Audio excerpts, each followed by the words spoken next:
You've landed inside Launch Street, the Business Innovation Podcast, where we interview top innovators out there shaking things up so you can innovate, differentiate, and get further faster. Since you're here, we know you're the type of person that recognizes the importance of unlocking your innovation advantage so you can compete and win. And now, your host, the person that has worked with leading companies like Disney, Procter & Gamble, Aero Electronics, the U.S. Army Research Labs, and Red Robin on upping their innovation advantage. Tamara Gontor. Hello. Tamara here, your host on Inside Launch Street.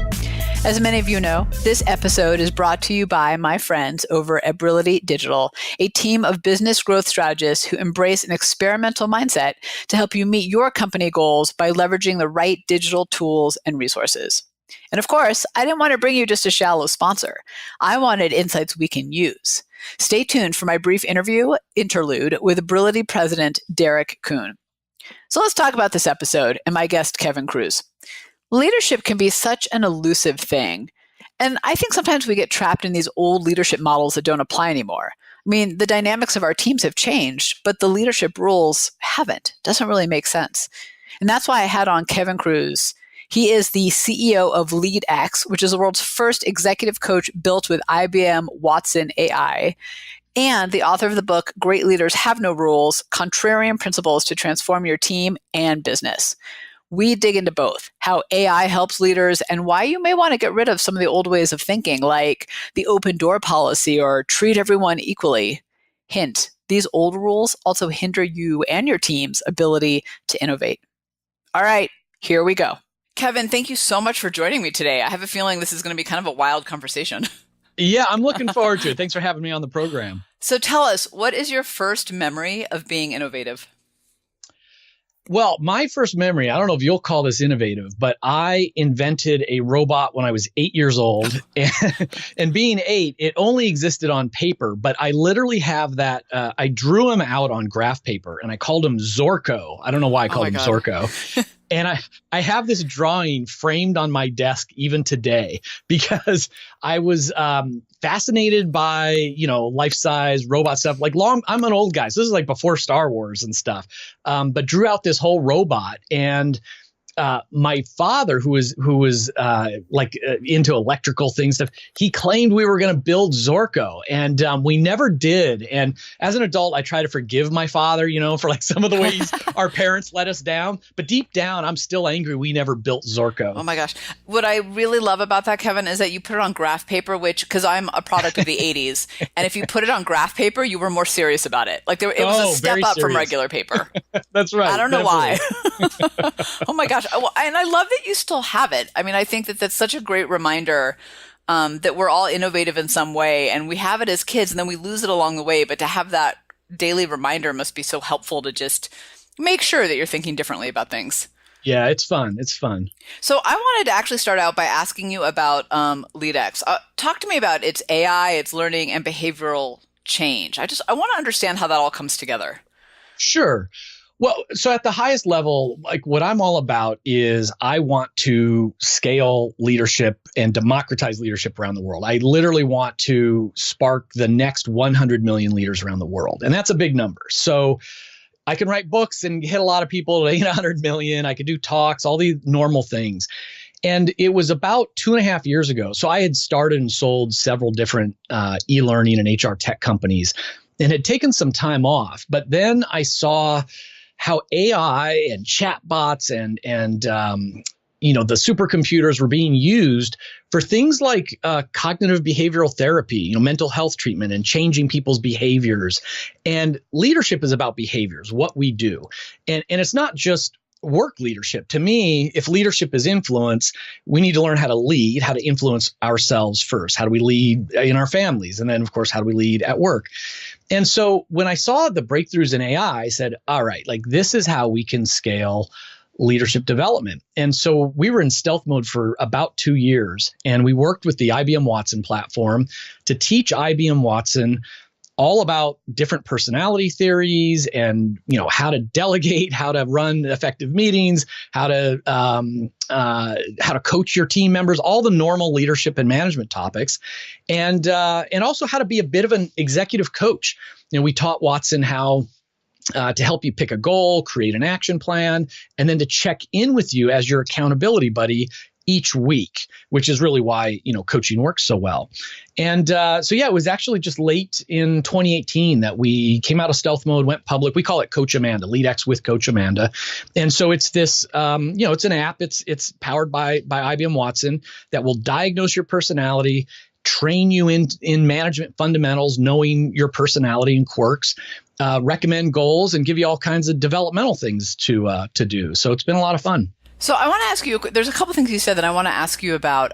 One is, and this is a little bit of a biased question because, as you know, we developed an innovation assessment. It tells you how you innovate. Right. So your style of innovation, and kind of the same thing you're talking about is, we all have our own ways of doing it. But if we can unlock that, like imagine how many innovators we can put in the world. Kind of similar to what you're saying about democratizing leadership. Right. So, and I believe very strongly in this, but I'd love to hear your perspective on it. Why is understanding your personality so integral to leadership or being a good leader versus the whole, you have to follow these 10 principles that everybody else is following? Yeah, that's a great question. So at the most fundamental level, personality drives behavior for good or for bad. And so first of all, understanding yourself, the self-awareness enables you to leverage your strengths, which you're already good at, but also helps you to modulate your person. You can't really change your personality too much, but depending on your profile, you can have what they'll call derailers. You can derail your career. For example, one of the big 5 super traits is called negative emotion. It's just how do you react under stress? Now, some people have, very low negative emotion, so things can be going crazy and they're just chill. They got ice water. That's their personality. Others are very reactive in stressful times. And so what you get is executives who often will reach a certain level because they're smart, they work hard, whatever it is. But this one trait in their personality, if they're not really aware of it or how it impacts them, during these tough times, they're going to become a screamer. They're going to scream at their people, or they're going to curse, or they're going to pound the desk, or they're going to have a breakdown, whatever it might be. So when you understand your traits and how they can go against you and hold you back at work, or the positive ones that you can leverage, you go a long way. And then the other thing, to me, even more powerful, is when you understand personality theory and your own traits, you see the world a different way. And all of a sudden, that person that is just really annoying you all the time at work, you don't know why they just get under your skin. You're like, I'm a massive introvert and they're a massive extrovert. That's why they're annoying to me. They ask so many questions. Yeah, right. Why are they always talking in the meetings? And that person's like, why does Kevin never participate? It just gives you a way to modulate your own communication and emotions and stuff, but also helps you to understand others a little bit better. So the other thing you said I wanted to ask you about is you said we have to figure out how to lead ourselves first. I think we often think of leadership as an external behavior or skill, I guess. Why is ourselves first important? Well, I think everything starts with ourselves. If we're trying to accomplish something on the job or their career or in our family or whatever, how we show up physically, emotionally, psychologically, it matters. So if leadership is influence, literally, I need to lead myself, away from the potato chips and onto the treadmill. I need to lead myself away from that weird Bachelor finale where he didn't even propose. And you're like the third person to mention that to me lately. I got to start watching that show. And I need to pick up a book that's going to, make me a little smarter or better.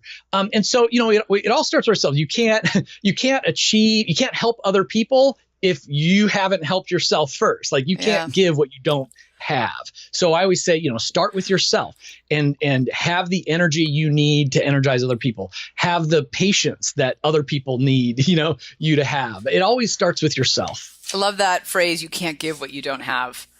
That's I love that. That just kind of wraps it all just kind of wraps it all together.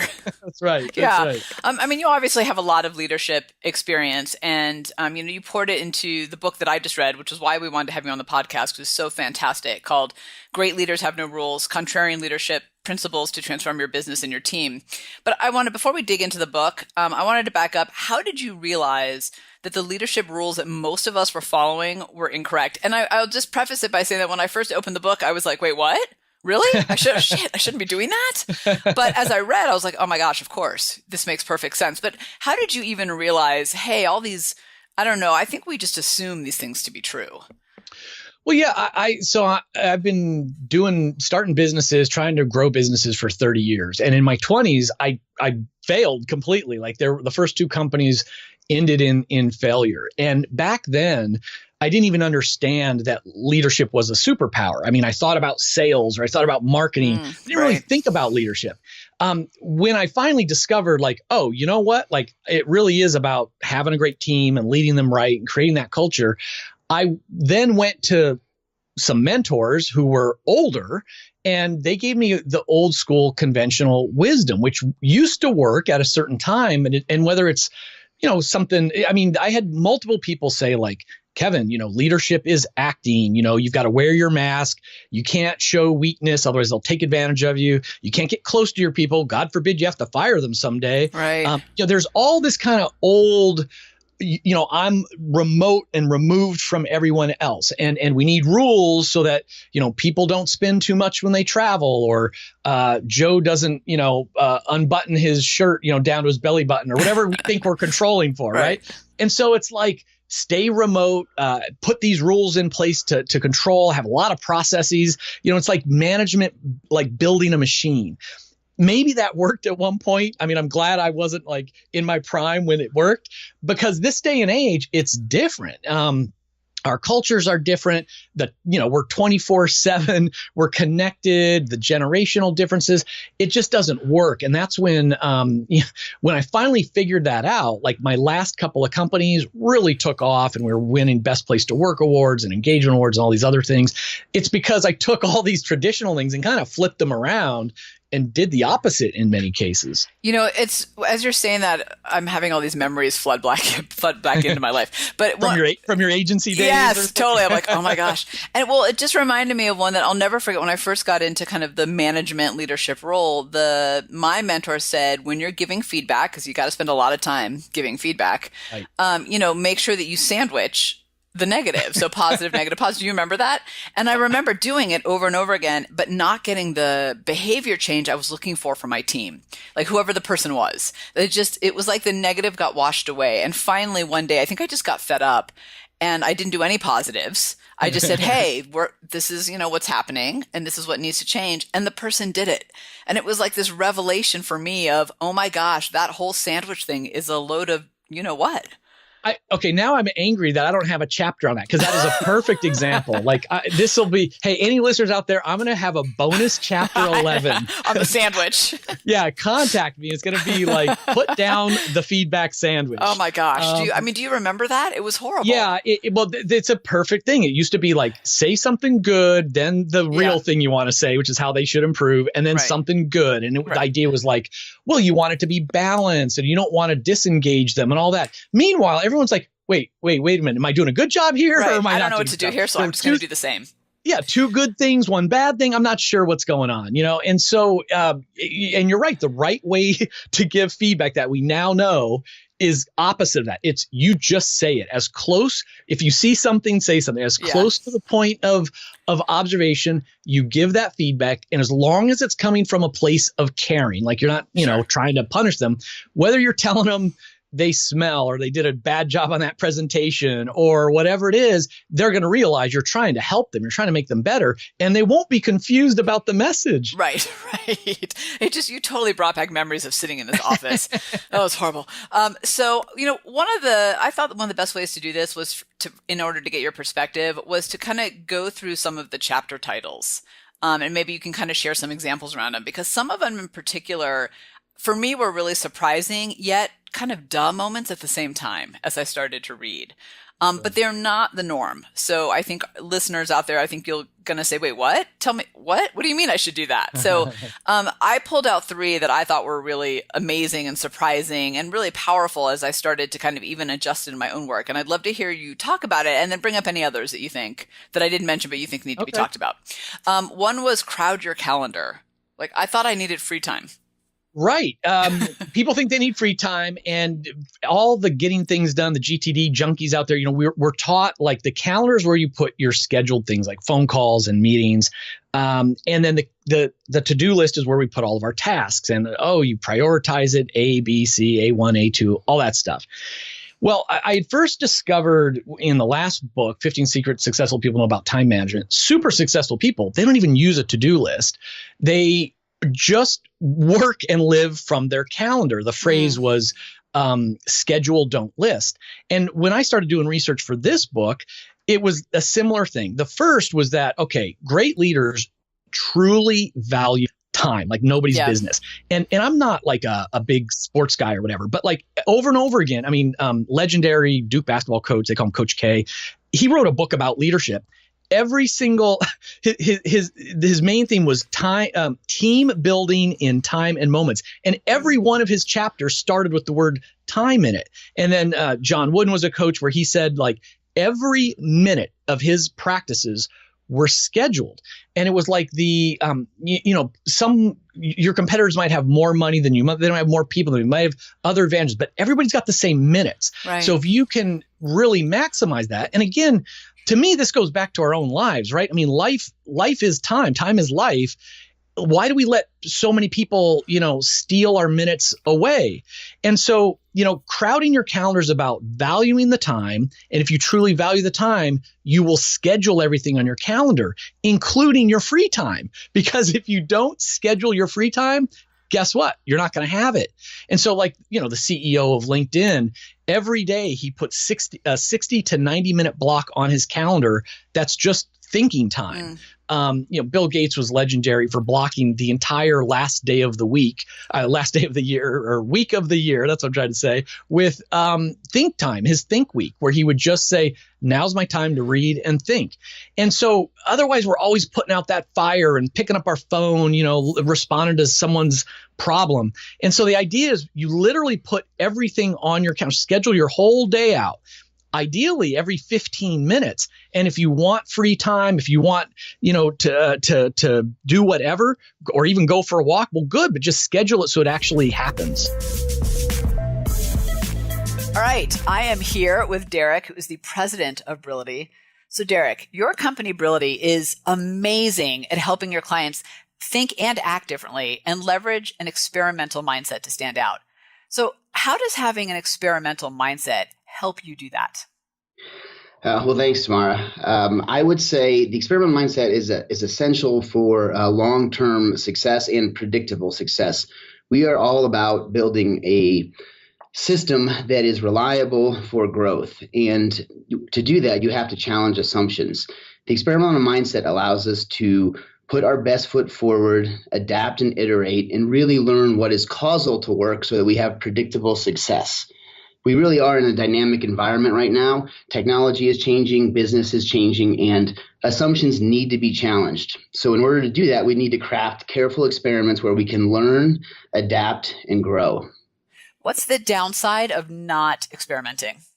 The assumptions. You see Blockbuster gets wiped out by Netflix. There is a graveyard of companies out there who thought they had it figured out, and they marched towards a certain doom because others were out there experimenting and figuring out what works and what doesn't and adapting to the changing marketplace. Amazon runs 10,000 concurrent experiments at once. There's a reason they dominate e-commerce. Google does the same thing. Facebook does the same thing. Wow. So can you share with me one example of how Brility did that for one of your clients? We have a GIS client, which is a type of software that does mapping and locations. They are a small startup, but very, very well funded, and they are going up against a massive incumbent.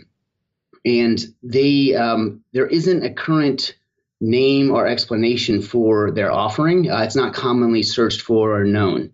And what we what we had to do was run dozens of experiments to see what language at a high level resonated with their audience, which were anywhere from engineers to salespeople to VPs. And through that, we really found what surprised us most was not outcome and benefit-based promises, but actual screenshots of the technology, which seemed to immediately and intuitively have the users grasp how it was utilized. And there's a shift in the marketplace that people are sick of platitudes and promises. They want to see a little bit of how things are done. Those experiments were very revealing, and we're doubling down on them for the client now, and it's very successful. All right, launch readers, what we need to figure out, I know I'm going to go do right now, is figure out where I'm experimenting and where I'm assuming. Derek, thank you so much for coming by. Thank you. You know, I think this is so powerful for a couple of reasons. Someone once said to me, and I'm going to botch it a little bit, but basically it was, we treat our calendars as if it's time that other people get to fill up. When really it should, the purpose of the calendar is for you to schedule the things for you to meet your goals. Right. That's what it should be. And again, they said it way better than I did. But it was kind of that point. The other thing I'm kind of intrigued by in all this is what you're saying is, don't leave to-dos up to free time. If things matter and need to get done, they go in your calendar too. So it's not a matter of every minute is filled with a phone call, right. A meeting. And in fact, I would assume that when you do this, your meetings get minimized because there's less time. Yeah. And I'm glad you pointed that out, because I wasn't clear about it. Right. You don't just crowd your calendar with these meetings and calls. You're scheduling the tasks that you need to do on your calendar. If you really want to do it, take the time to say, all right, well, which day, which time, and how long is it going to take?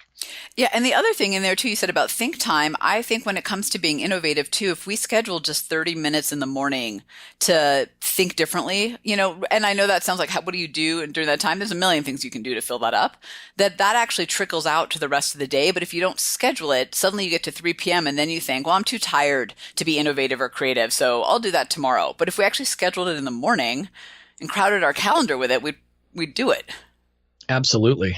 God, it's so interesting to me. Okay, so the other one was, and this was one of my favorites because I got more stories here, but close your open door policy. And maybe these kind of go hand in hand, but we are so trained to think my door is always open. I come in at any time. And, now because I have a small business and I partially work from home, it's not as big of an issue. But when I used to be in a larger office, man, I never got anything done because people were always coming in. Yeah, I was the same way. I mean, it would be just, it always starts from a good place. Open door policy. Hey, people can communicate freely and quickly and solve problems and all that. You're trying to get work done, and inevitably it's got a minute. Yeah, right. and it's never a minute, right? They lie. No. It's at least 15, maybe 30 minutes. And so, again, whenever that wisdom, that phrase, open door policy, it came from a good place, but it doesn't work anymore. And of course, like you, most of the times I'm working from my home office. It's not always that this is a physical door. It's getting that tap on the shoulder when you're in an open office environment, or getting that Slack message or emails or whatever, even if you're working from home. And so this idea is like, okay, we're not saying, close your door completely. It's not it's not to that extreme. But the problem is that not only is the person who's getting interrupted not getting deep work done, creative work, thinking work, but Marshall Goldsmith had an interesting thing. He said, this is a bad sign about the people coming through your door. You've got to say, if this is a problem, first of all, did you hire the wrong person? Did you not give them the training that they need to do their job? Or worse, do you not have a culture of psychological safety where they can make a decision, solve a problem, take an action, and be okay with it? Do they feel like they have to run everything by you? And if that's the case, right. Why? And I had one reader who, when I was doing this research, said, hey, I don't want to walk through an open door policy because I want to talk to my boss when she's in the right mind frame, not when she's trying to rush me back out the door or irritated that I just interrupted her. So for all these reasons, I say, close your door, open your calendar. It goes back to that first one with your calendar. And think of it as office hours. And to each their own. Maybe it's hey team, like I'm going to try to do my deep cognitive work before lunch every day. So when my door's closed, it's closed. But every afternoon, then the open door policy kicks in. Or maybe it's like, hey, the last 2 hours of every day, or maybe it's the first hour and the last hour, maybe it's Fridays, whatever it is, have an office hours mentality where everybody kind of knows when it's okay to go through that door, quote unquote, or when it's not. At the same consulting firm I referenced earlier, we had a real problem with that. So one of the things that we actually did was one of our themes one year was Sasquatch making a big footprint. And so we had a Sasquatch doll. And if that doll was some of us had offices, some had open cubes. And if that doll was on your cube or hanging from your door, you were not allowed to bother that person because they were Great doing idea. some kind of deep work. But it was a culture shift for us because it was, we had always been about hyper collaboration, which I think I'd love to get your perspective on. I mean, I love collaboration, but there's a time and a place for it too. Right. No, I agree. And again, that's a great idea, having some kind of signal to let people know, no, my door is closed to you right now. Yeah, it took a little time. Like people be like, yeah, but I just have one thing. But to your point, first of all, it may be a minute, but the next person's thing is a minute. And then suddenly an hour's gone by and you haven't done anything. And I don't know if the number is 100% accurate, but I read somewhere was something like every time you switch tasks, it takes 7 minutes to get back into the flow. So I'm not sure if that 7 minutes is totally accurate, but something in there. But so imagine the time that you lose by constantly being interrupted. Yeah, that's exactly. It's the switching cost. It takes so long to get into flow state or just in the zone, whatever you want to call it. And then when you get broken out of it, it's hard to return. Yeah, and to your point, though, also, we use Basecamp, which I absolutely love. It runs our business. It is fantastic. I do as well. Yeah, I use Basecamp. Love it. Yeah. However, there's 6 people pinging me at any given time, so I have to shut it off because it's just as disruptive. Even just seeing it come across my screen, even if I don't open it up, I find is hard. Like it actually takes my mind away from what I'm doing. And maybe I'm just not skilled enough to multitask that way. No, nobody can multitask. And it's funny because, there was, at least for a while, that movement where, email is horrible, so we're going to get rid of email and we'll just use messaging. Right. Well, it's the same thing. It just pings up on your screen, even if it's if it's internal. And so you need, we all need to take control of our lives and not respond like Pavlov's dog every time it dings. And Basecamp, I do the same thing. Like it's great for when I can respond to people quickly. But if I'm writing or doing something, I just shut it down so I don't notice it, in the periphery. So how do these kind of more contrarian principles, how do they foster innovation in a team? Well, yeah, and again, you'll tell me because I'm not the innovation expert, but in my experience, more from just an entrepreneur and now doing like AI stuff, to me for innovation, and then usually as a company owner, I'm frustrated that we don't have more innovation going on.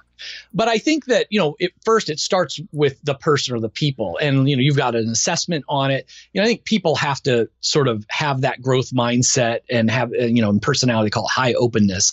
It's hard to make someone who's really not innovative, super innovative overnight. But even with innovative people in this environment, if you've got a leader where there's no psychological safety, people aren't going to want to innovate because failure is punished. Failure is looked down upon. So I think, that's one thing where we're talking about leading in a way where you're building trust. We talk about some of the other chapters are like reveal everything, show weakness, because authenticity, transparency, that builds trust. And then people are willing to experiment, to try things, to toss out ideas when they realize that, hey, the boss failed or the boss had that dumb idea, whatever it is, like this is okay. This is what it's about. It's a culture of experimentation.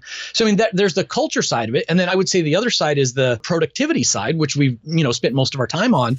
It does take time. It takes time to do that 30 minutes in the morning where you're going to walk around the block, or it's the long shower. Like when you're doing something else and it lets the other side of your brain relax, that's when a lot of this ideation happens. So whether you're scheduling it on your calendar or closing your door and letting, giving yourself some time to work something out, I think you need all of that for innovation to happen. Yeah, I think you're absolutely right. I'm sure you've read the book Deep Work and kind of yeah. And I think that we're so busy multitasking all day that we never go beyond superficial. So what we do end up doing is checking off tasks. Right. And maybe not even checking them off well, but we check them off. So then we think job done, right? Job done, job done. So, I mean, I have my lists. We all have our lists. The challenge is we stay so superficial in our thinking because we're just trying to get through the day and everything that has to get done. I think the second part about it is, and I'd love your perspective on this too, we're seeing this all over the place. There are a lot of teams that call us, they have an innovation process, design thinking, agile, whatever, fill in a custom one, doesn't matter what it is. What they don't have is buy-in from their people. So their people are stressed and overwhelmed and don't see how they're innovative. So they don't buy into the process. So, kind of what we've discovered is, hey, we'll help you figure out how do you get your people engaged to do whatever process you have. Because ultimately, and I think you're saying this with leadership, ultimately what most of these companies have or teams have isn't a process problem. They actually have a people problem. Right. And it starts with them, right? To your point about leadership. Yes, it absolutely does. And in fact, my own perspective on this is the people problem is 90% of the problem. It's not the process problem, because you could take a bunch of innovative people in the great culture and just set them free, and innovative stuff's going to start bubbling up from that. But you could take the opposite, the wrong people, wrong culture, and have an amazing process, and you're never going to get a good idea. Or you're never going to have an innovative thing. So, I mean, I think it's 90% about letting the people, realize they are innovative, they are creative, and here's how we're going to do it. And it's not about the process at all. Yeah. I know this is a little bit obvious, but I want to ask the flip, which is, why do you think the old rules, like the open door, treat everyone equally, which we should probably get into because the play favorites, by the way, was the other one. All of those, why do you think they stifle a great culture and innovation? Yeah, well, I mean, I think part of the answer is the flip side of what we've been talking about. So if you're constantly busy, constantly interrupted, it's hard to get innovative.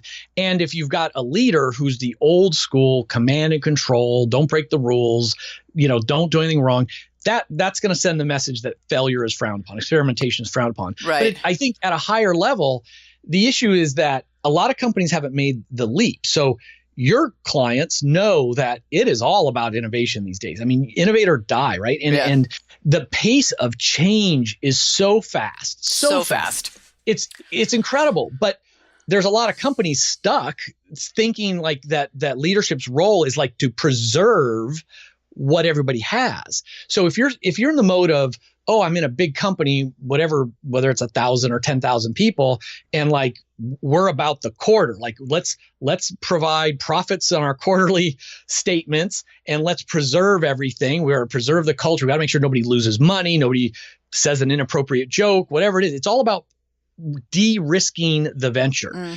But that's holding on to the present. If you want to thrive in the future, you have to take more risk in the present. Inevitably, you're going to do that. So, I mean, I think my leadership lens is about old school leadership was about safety, de-risking, and that doesn't work anymore. And so that's how it ties back to the whole innovation play. Do you think the fact that we now, I just read this article in Fast Company, it's a couple months old now, about the fact that there's 5 generations in the workplace now. Yeah. And one of the things it said that actually struck me, it wasn't about the differences of, I'm a Gen Xer, so I'm squeezed in the middle, and it wasn't about the difference between boomers and millennials, right? It wasn't about that. Right. It was just more a matter of fact, like we now have this squeeze in the workplace. But one of the things it talked about was, it was an incredibly high percentage, like 78% of people in the workplace credit lack of communication and collaboration to workplace failure. So it wasn't about generational differences. That part actually they all agreed on. Do you think kind of that lack of hierarchy, those 5 generations coming together, does that impact how we have to lead today versus yesterday? Yes and no. So we've done a lot of research on employee engagement, leadership and engagement, leadership and communication. And we see almost no variations. To your point, it's not about the generation. So we don't really see generational differences like that. But what you will see is, for example, it's just because of age, like the millennials right now are the hungriest learners. Like they want to learn more and develop and all the rest, but they're 25 to 35. So like they're at the start of their careers. And what you'll see is the people who are, 55, 60, 65, they're the lowest on, so growth, recognition, and trust are 3 big things for driving engagement. Communication is 4th.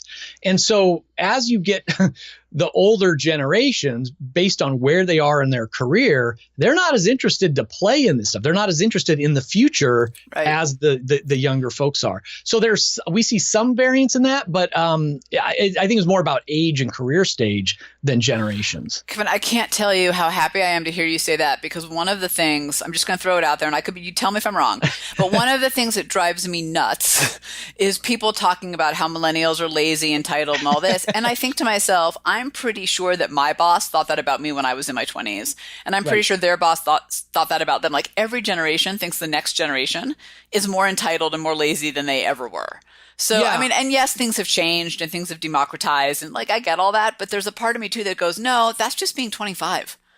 Yeah, I'm on your side with that. And I've looked at a lot of the data, even if like I've pulled out the books from the consulting companies that are selling all this generational stuff and like, oh, we did this research, blah, blah, blah. And you go back into the appendix and they're making the statement that, whatever it is, the millennials want X more than the other generation. And you look and it's like, wait a minute. Okay, so it's saying that 75% of millennials want more communication at work, and 65% of boomers want more communication at work. So everybody wants more communication at work. Okay, so that's the headline, not the headline you're putting out there. So I agree. I think, of course, there's going to be age-related differences, but I think it's a form of all of us screaming like, "Get off my lawn!" Yeah, it's more of a lifestyle, like where you are in your life stage, I guess, a better way to say it.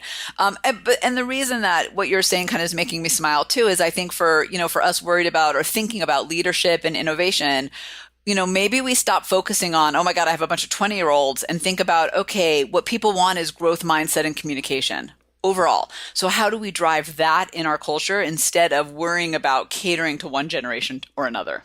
Yeah, right, because we will all benefit. Right, exactly. So I want to bring it back. Actually, before I do that, I'm going to go back to play favorites, because that was the one I skipped, just thinking in the essence of time. But that to me blew my mind. So will you talk about play favorites as one of your contrarian principles?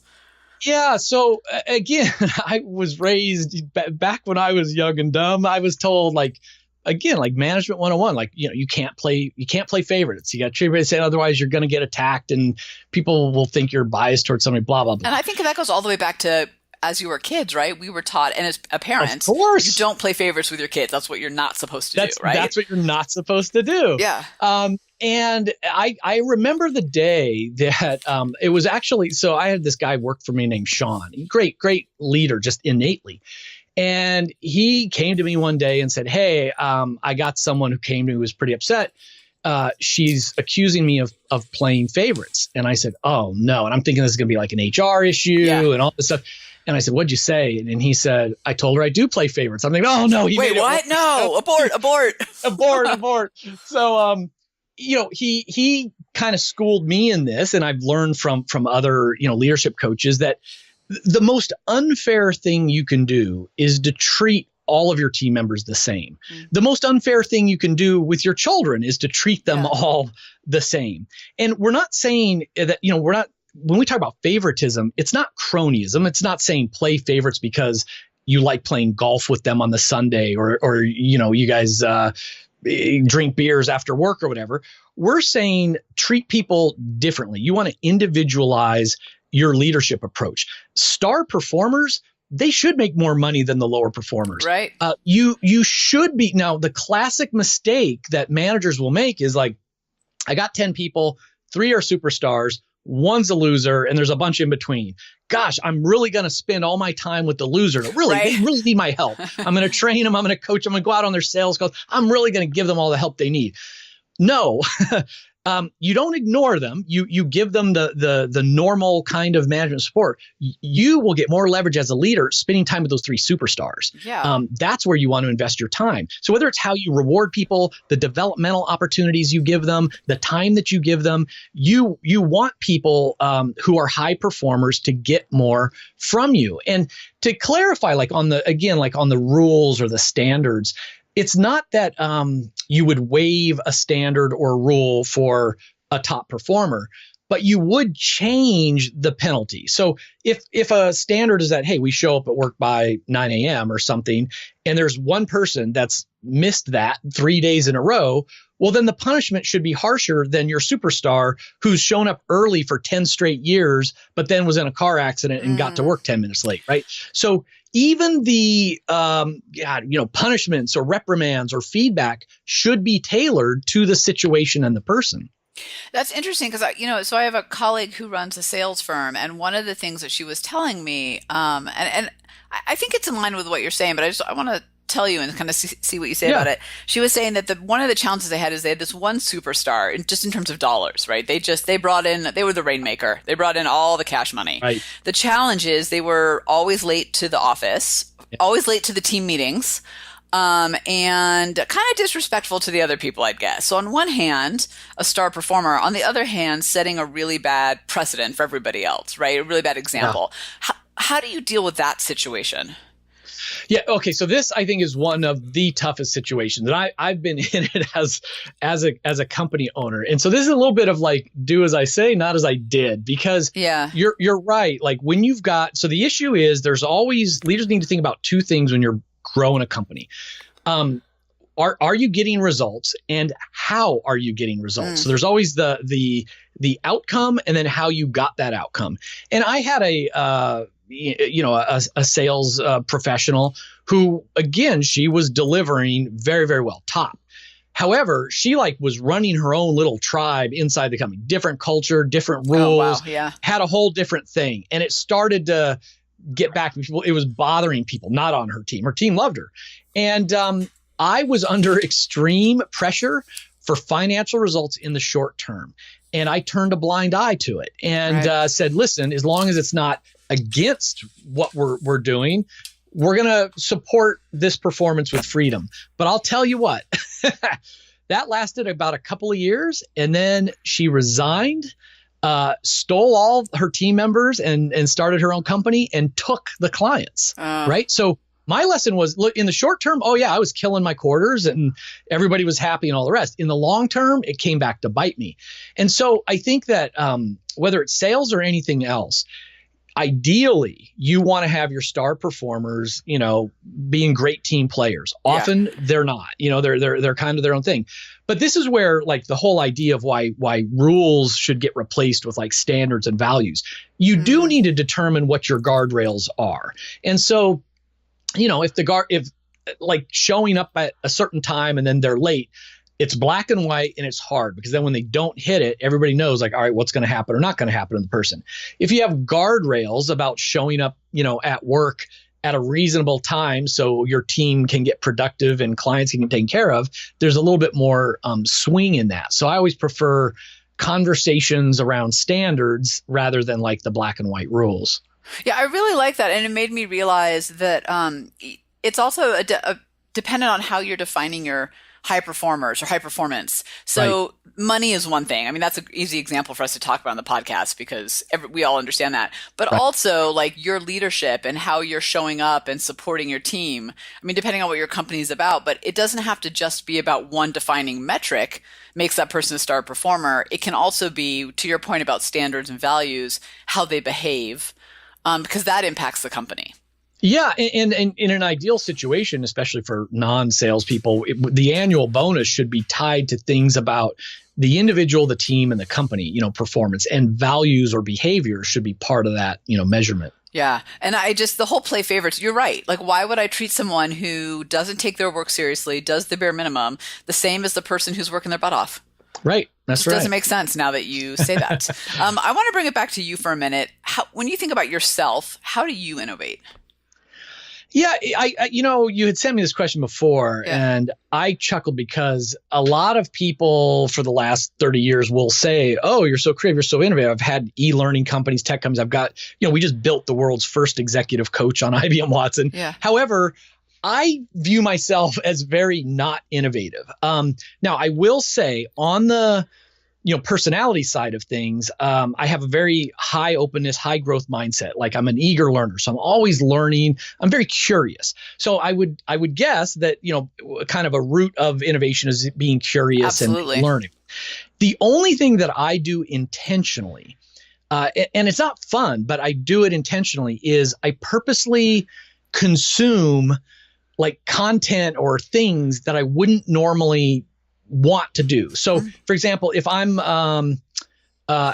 I'm at the barbershop, I'll look at the magazines there and I will grab Ebony magazine because I don't normally read Ebony magazine. If I'm, waiting at the pharmacy for them to fill my script and there's men's health and women's health magazines, I'll grab women's health magazine. Netflix just released a show about Formula F1 racing, which I know nothing about. I saw that. And I was like, I don't know anything about racing. I'm not like that kind of a guy, but like, let me watch it. Wasn't that great? Wasn't that amazing? Now I'm like an F1 fan. Yeah. And so by consuming all these different things, I just think like, oh, that's weird. Or that's different. Or I never heard of that phrase or whatever it is. And then I purposely try to apply it to what I do. So for example, it was me reading about mental health and I didn't even know what it was, but cognitive behavioral therapy and how they're using AI to replace human therapists. And I thought, okay, well, how can we use AI chatbots to replace human executive coaches? Coaches are a little bit like therapists. And that's how it kind of started on this idea. So anything I learn, I could be watching a cooking show and I'll say, oh, isn't this weird how they're doing a top-down camera view as they're cooking on the stovetop? That's a weird camera angle. And I'll think, can we do a weird camera angle on our training programs that we're doing? So I just try to look at weird stuff that I wouldn't normally consume. And then I pause and say, how can I apply that to our business?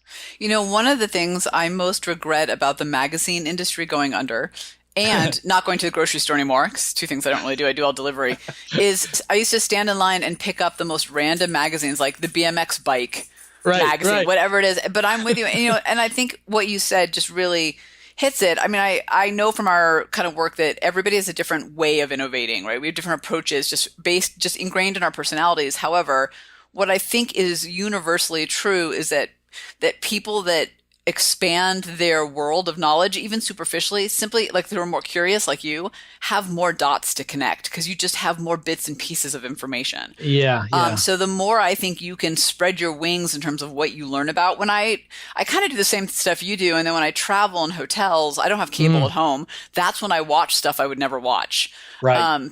And then it's mind blowing, some of the stuff on TV, but it's also really interesting. So, okay. I want to, before I ask the last question, where can people go to learn more and connect? Wow, this has been fun. Yeah, and I'd love to connect with everybody. For people who are interested in the book, it's available everywhere, online bookstores, or go to norulesleadership.com for information about it. Or if you want to check out this Coach Amanda, executive coach robot, go to leadx.org, and you can do a free trial. Awesome. And we'll put all those links in the show notes. My last question for you is, what's the first step we can take to be great leaders? In the theme of the book, I would say pause long enough, shut that door long enough to think about what rules at home with your kids or at work should you now have a conversation about. Which of these rules should really be replaced by a conversation about values and standards? Because people are more likely to comply to achieve the goal, whatever that rule meant, if they really are bought in. If they can talk to you about it, they're more likely to comply to it. Kevin, this has been so much fun and so insightful. Thank you so much for coming by. Before you go, I want you to pick one contrarian principle to implement. For me, it's stopping the open door policy. It's so distracting. I didn't even realize how distracting it was. And it keeps me from getting to the important, strategic, and innovative work I need to do. It's just like one more email, one more chat ping, one more convo. It adds up to an entire day. Now, hey, I want to make it even easier for you to innovate. So go to our website and click on Take Free Assessment button. You'll take the Innovation Quotient Edge assessment and get a glimpse to how you innovate, how you add value. Tamara, out. Thanks for hanging with us on Inside Launch Street. If you know someone that is truly ready to unlock their innovation advantage, have them join you on Launch Street. Discover your innovation advantage, build a team of high-performing innovators, and ignite ideas and solutions that create massive impact. GOTO, launchstreet.com. Remember, innovators, if you don't take the leap, somebody else will.